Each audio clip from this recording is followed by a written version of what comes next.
सहमहामन्त्री सुमना श्रेष्ठज्यूले जुन जिम्मेवारी एकैजना व्यक्तिलाई धेरै जिम्मेवारी दिनुभन्दा सीमित जिम्मेवारी दिउँ, बरु व्यक्तिहरू धेरैजना राखौँ भनेर एउटा लिडरसिप त्यो एक्सपेन्सनको प्लान पनि हो हैन।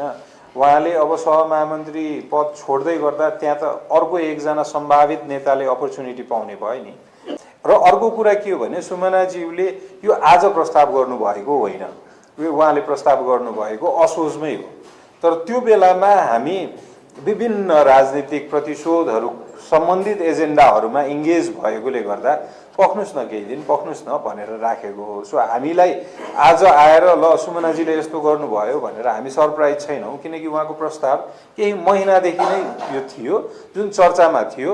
अघि सम्भवतः उहाँलाई तपाईँहरूलाई पनि त्यो कुरा सुनाउनु भयो कि मैले आज राजीनामा दिए होइन, यो पहिल्यैदेखि मेरो प्लानमा थियो, प्रस्तावमा थियो।